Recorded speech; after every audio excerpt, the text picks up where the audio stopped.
What's up guys, today I have a step-by-step walkthrough of one of the longest world quests to date, the Konda Village quest / Sacred Sakura Cleansing Ritual.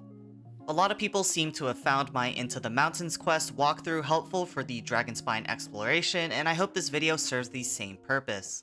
This quest is extremely long, so I don't really want to waste any more time here. I'll have jump cuts in the video to save time, but I'll do my best to make sure that this guide is super easy to follow. I'll also be skipping the dialogue, but if you want to know the story, definitely take your time to read the quest lines. Anyways, without further ado, let's get this quest started.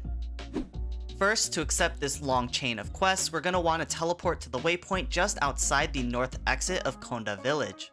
Once you teleport there, the world quest marker will pop up and you'll want to talk to the lady right next to the Kitsune statue. She'll tell you to hit the statue with Electro, and by doing this you'll get a ward, which is a very important quest item.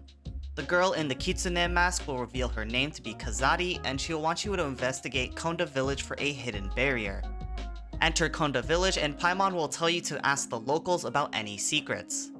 First, I talked to a small girl called Hutaba, and she'll direct you towards the village chief and a boy on the roof who you can see in the background right now. Talk to the village chief for quest progression, but he doesn't actually give you any good information yet.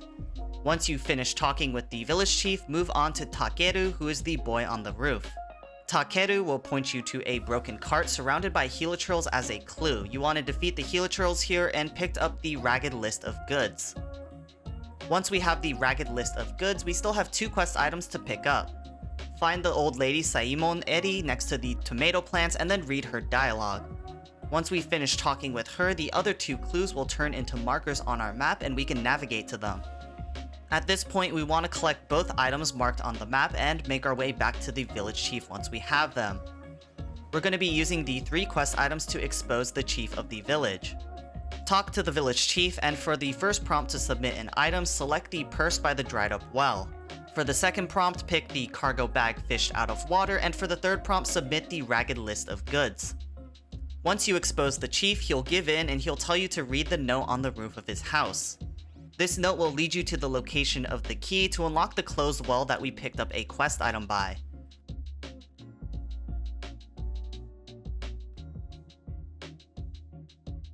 There's going to be some enemies in the location, so all you have to do is defeat the enemies, then dig up the old key and make your way back to the well.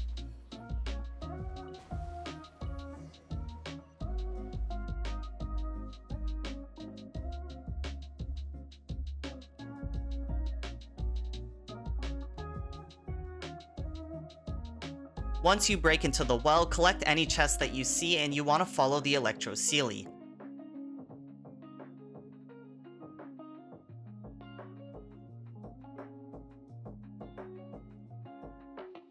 Take an Electro Grana to move through the Electro Barrier, and we've arrived at the first puzzle of this quest line.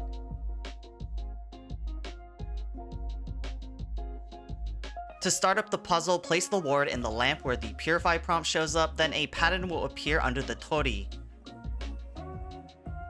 For a short explanation of this puzzle, starting from the lantern that we placed the ward in, lines will be drawn to the other lanterns corresponding to the order that we set each lantern to. Each lantern can be adjusted to a certain setting, and the way I like to explain it is to look at it kind of like a flower. However many petals the quote-unquote flower has is the order at which the lines will connect. If you're still confused at my verbal explanation, you can also just watch me and copy the actions I take. Once you're done setting things up, just press the pray prompt at the first lantern, and if you got it correct, an enemy will spawn and you'll want to defeat him to continue the quest. After defeating the enemy, Kazari will show up again and she'll direct you to the abandoned shrine east of Konda Village. But instead of heading towards Konda Village, we can quickly grab 2 Electroculus and some items used for other quests that we couldn't grab before. Grab yourself an Electro Grana and climb up the vines behind the Electro Barrier to the right of the puzzle that we just solved.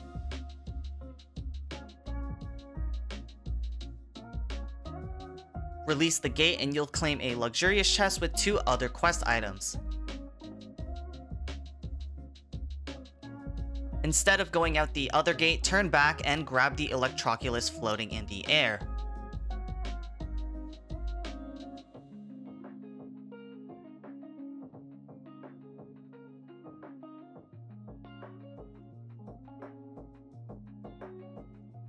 If we go back to the area with the puzzle, grab another Electro Grana and move out the other Electro Barrier that you entered in first.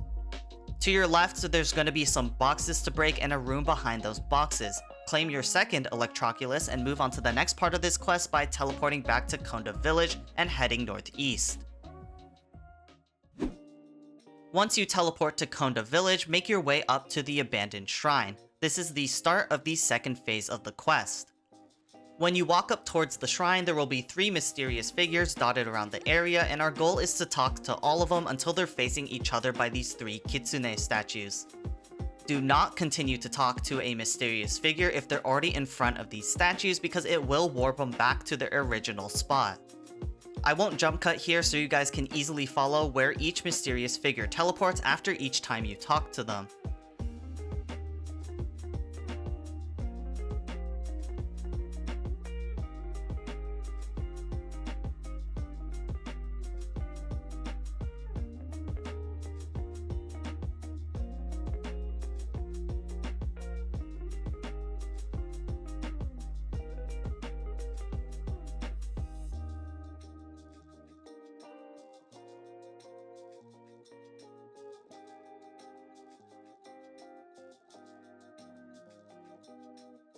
Once all 3 are in place, you'll be rewarded with 3 exquisite chests and another quest item that allows us to continue our progress.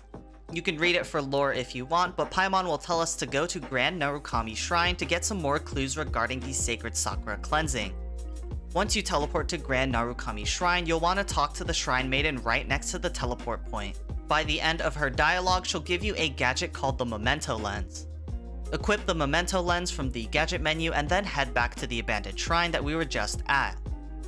We're going to want to collect 3 lines of dialogue to recite to a kitsune statue, and we get these 3 lines of dialogue by scanning these small kitsune statues for info using the Memento Lens. If you're curious as to which kitsune statues we can actually scan, use your elemental sight and any scannable statue will be highlighted amongst the terrain.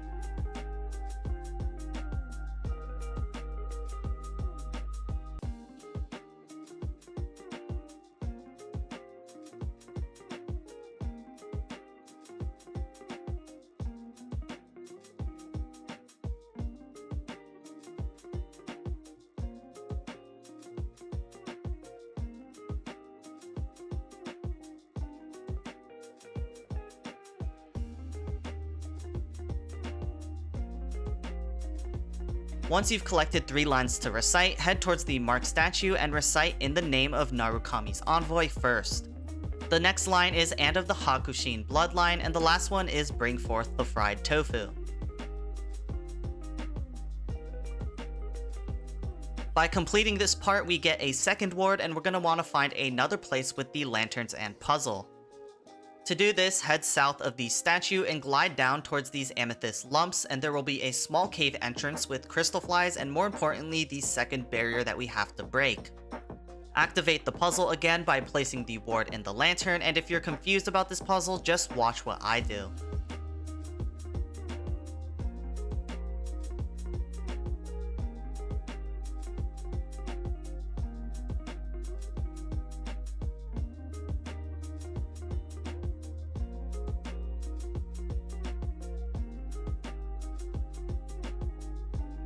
Defeat the enemy that spawns, and yet again, Kazari will show up. She'll tell you that there's a total of 5 barriers to break, and we've broken 2 of them, meaning that we still have 3 left. Unfortunately, you cannot navigate using quest markers at this point in time, so this is where things get a little more difficult. However, don't worry, the dialogue told us that the 3 locations we need to purify are Chinju Forest, Araumi, and the Kamisato Estate. But before we leave, we can quickly use the rust-worn key we found earlier to unlock the gate to the right of the puzzle for a hidden Electroculus. First, we want to head to Chinju Forest. Immediately, we'll get dialogue of a strange voice. We want to head up the steps and defeat enemies on the way. Once the enemies are gone, we can initiate conversation with the statue.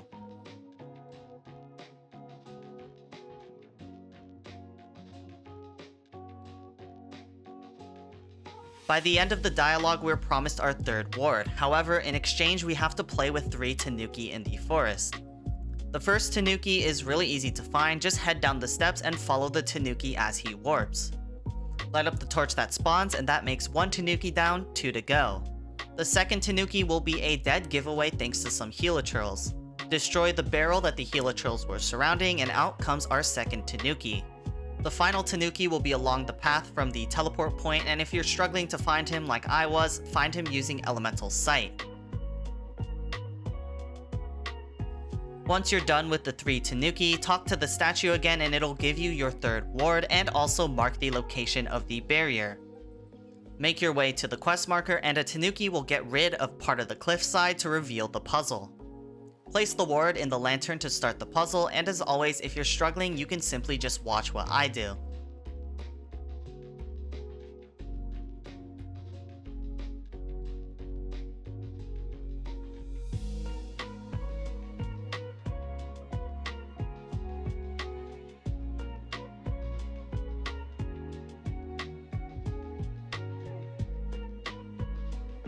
Kazari will appear once again once the puzzle is solved, but this time she won't actually give you any leads since we already know the other 2 locations.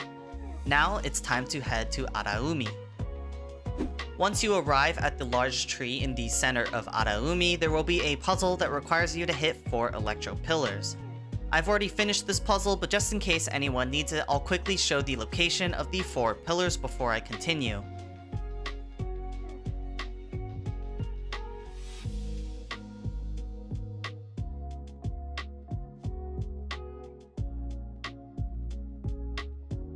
Once you light up the pillars and activate the cube outside the tree, drop down into the opening and there will be some kitsune statues to scan with the memento lens. Scanning here will reveal buttons that you want to press to shift the slab under you and open up an entirely new area. At this point in time, we can immediately start on the puzzle for the 3rd cleansing, but there are a few things to do down here that are completely unrelated to the quest. If you're not concerned about exploration, you can skip to the time noted on screen right now if I remember to edit it in. I personally explored this place before continuing, and it nets you some chests, electroculus, and unlocking a new domain. Starting off with the side exploration, the only thing we can do on the right side of the place as of right now is grab this torn page item. Once you grab the page, head towards the left and we'll have one of these block puzzles where you need to make every purple face side face the same direction. Finishing the puzzle will grant you a precious chest and it lowers the water level, revealing another area that we can drop down into. But before we do that, we want to follow the Seelie that's right next to the rotating block puzzle. This Seelie will lead back to the other side of the room, and once both Seelies are in place, the slab in the wall will move, opening up another entrance to this underground place. Going back to the place where we just lowered the water level, we want to swim to the other side where there will be some stairs that are half submerged. This small area here is where we'll find our next block puzzle. Pick up the old stone slate, which is important for a different quest, then solve the block puzzle once more to lower the water level yet again. Instead of moving on, we can go back towards the way we came from and explore some rooms that were previously submerged.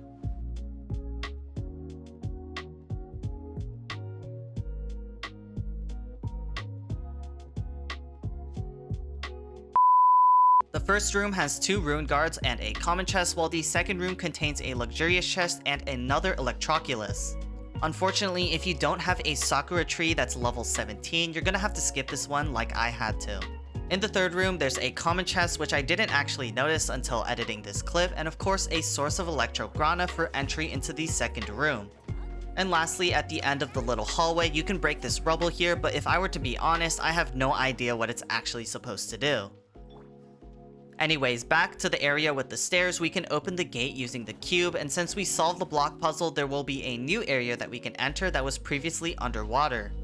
This new area is just a one-way path down, so follow it and destroy any of the new ruin enemies that you see along the way. Towards the bottom, there will be a waypoint that we can unlock, which is really useful if you're farming the new world boss for Ayaka materials. In this room, there will be an enemy that you can defeat for a precious chest, and another one of those old stone tablets that you can pick up for a different world quest. Continue into the room with the overworld boss, but don't drop down. Instead, what you want to do is follow the right side of the room and pick up an electrograna to glide across.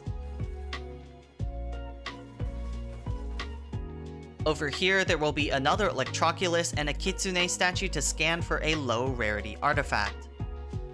Head back to where the Electrograna was and you'll notice there's going to be another puzzle.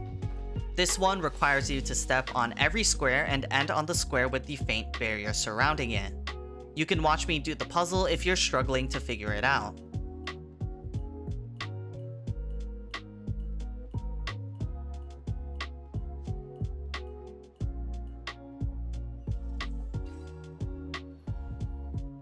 If we open the gate, we have the same puzzle, but just a little more difficult.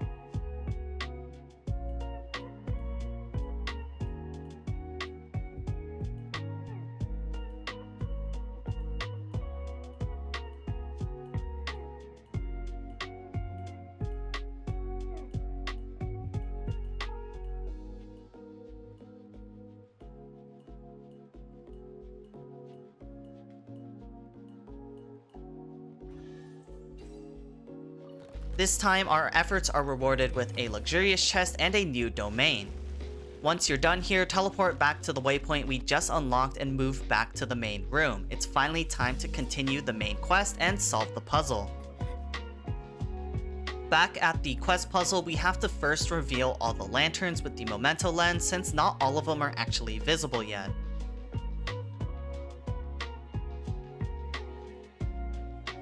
Next, take an Electrograna and move past the Electro barrier.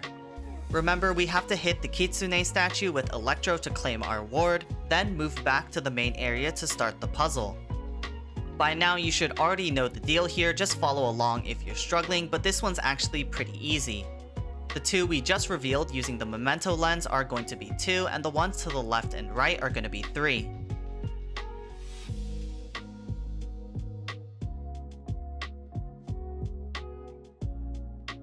Activate the sequence once everything is set up and defeat the enemy as usual.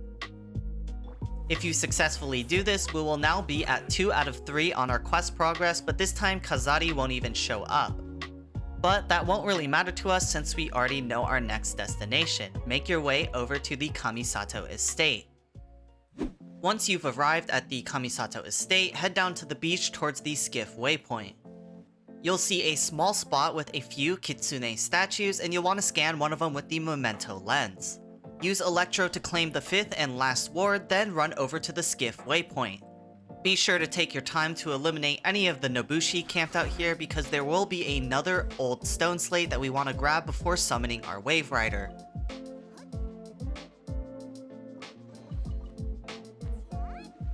With the stone slate and the ward in our hands, take your Wave Rider and land on the island directly in front of the waypoint. There's going to be a Kitsune statue that we can scan to open up the entrance to the area that we're going to purify. You'll pick up an Electroculus as you enter the area. This area is going to have a harsh environment, so as you glide down, make sure you pick up the Electrograna to shield yourself from damage. The lantern right in front of the Tori is going to be the one that we place the ward inside of. Solve the puzzle and defeat the enemies as per usual.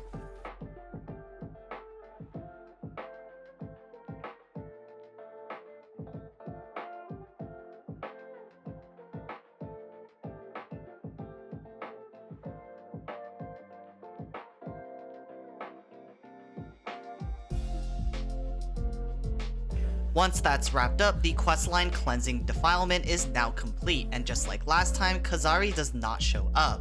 The objective of the quest is to teleport to Konda Village and meet Kazari, but before you leave, at the backside of the puzzle you may have noticed a Sealy. Follow the Sealy up the cave for a chest and an Electroculus on the surface. There's also another torn page to pick up at the shipwreck. Once that's all sorted out, now it's time to head back to Konda Village.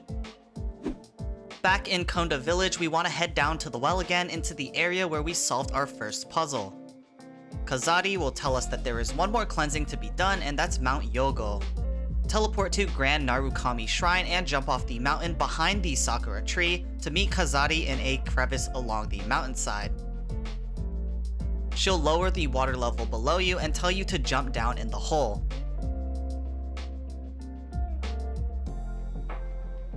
When you do jump, make sure to pick up the Electroculus on your way down. When you reach the bottom, there will be a boss called Miasmic Tumor. In order to do damage to the miasmic tumor that Kazari told you to defeat, you're gonna have to defeat the enemies on the ground, then solve another one of these lantern puzzles. Once you do both, the miasmic tumor will drop down and you can start to attack it. If you fail to destroy it in one turn, don't worry, you'll just have to rinse and repeat. It will not fully replenish its health or send you back to the top. Successfully beat the tumor and you'll be rewarded with a short cutscene before Kazari appears again.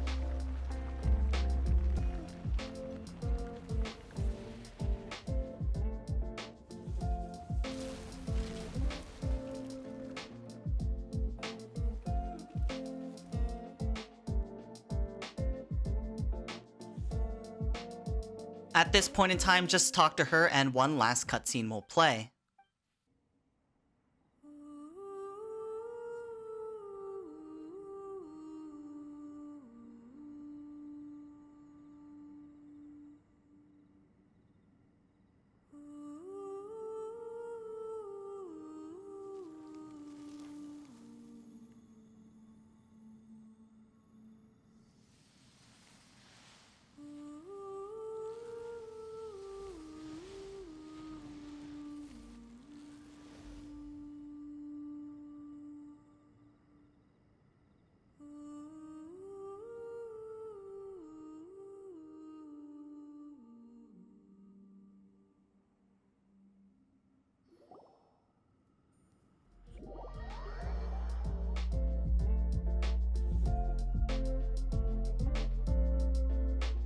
After the final cutscene, pick up Kazari's mask that she left behind and you'll finish the whole questline.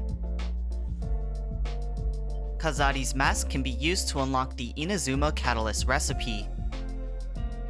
And with that, that's all I have time for today. This video was definitely the longest video on my channel to date, but hopefully this in-depth walkthrough will help some people who are struggling with this quest.